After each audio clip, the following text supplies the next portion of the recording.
Alors le bouton, on va lui mettre une action, parce que pour l'instant, ben, c'est un bouton, oui, quand on survolera dans le PDF, la petite main, le pointeur va changer, mais il fait rien. Donc il faut lui ajouter un script d'action. Donc en ayant le bouton sélectionné, là, vous allez sur script d'action ici. Et, ah oui, d'abord, il faut choisir à quel événement, parce qu'il y a plusieurs choses qu'on peut faire. Ça va être quand on va relâcher le bouton, hein, après avoir cliqué sur le bouton, dès qu'on lâche le bouton de la souris, ça va faire l'action. Vous avez aussi une action qui peut se déclencher au survol du bouton ou à la fin du survol du bouton. Bien sûr, si vous faites une application pour tablette, survol et fin de survol ne marchent pas parce qu'il n'y a pas de survol de doigts sur la tablette. Hein. Il n'y a que des clics. D'accord? Donc il faut faire attention à ça. Quand on fait un document interactif et qu'on va le visualiser finalement sur tablette, survol et fin de survol, vous oubliez. C'est survol du pointeur au-dessus du bouton, bien sûr. Bon. Donc là, vous pouvez garder relâchement ou appui, c'est bien.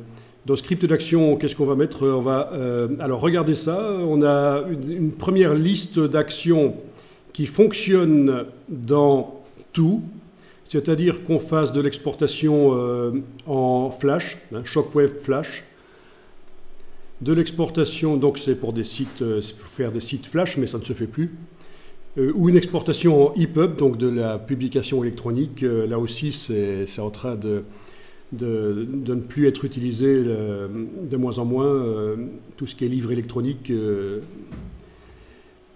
Mais, donc, ces premières choses-là fonctionnent pour tout. Ensuite, vous avez toute une série de choses qui ne fonctionnent que donc, dans le SWF et le EPUB, et toute une série de choses qui ne fonctionnent que dans le PDF.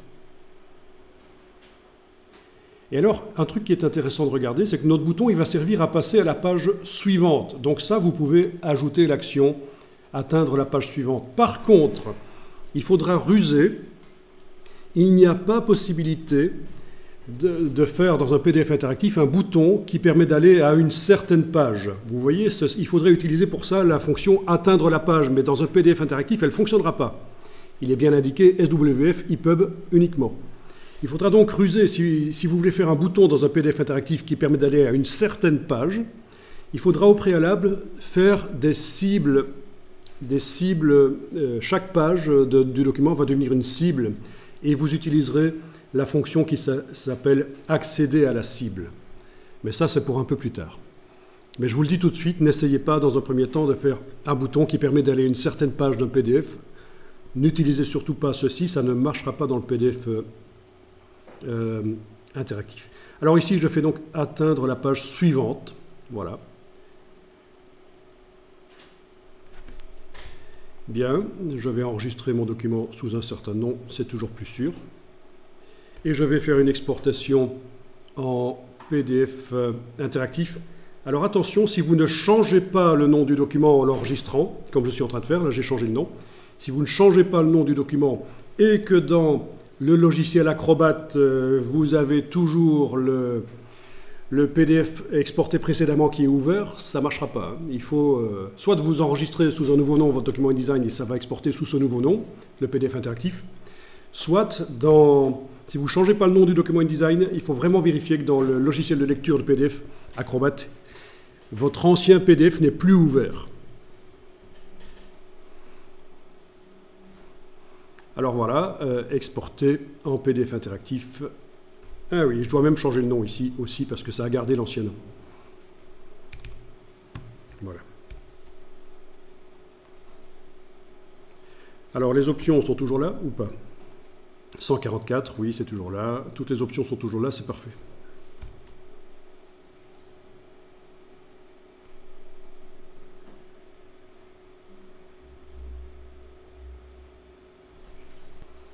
Voilà, il essaye d'ouvrir le document qui vient d'être exporté, donc il essaye de l'ouvrir en plein écran, je réponds oui. Alors, quand vous survolez maintenant votre bouton, le pointeur change d'aspect, donc ça veut dire que le bouton est bien repéré dans le PDF comme étant un bouton. Quand vous êtes en dehors du bouton, vous avez cette fameuse icône qui vous indique, tiens, si vous cliquez, vous allez passer à la page suivante. Bon, ben, que vous cliquiez en dehors du bouton ou sur le bouton, ça passe à la page suivante. Je reviens à la première page avec la flèche gauche sur le clavier. Il n'y a pas le choix parce que je n'ai pas encore fait de bouton pour revenir en arrière. Voilà, vous avez vu le principe. Donc le bouton ne sert pas à grand chose puisque de toute façon, pour passer à la page suivante, il suffit de cliquer n'importe où.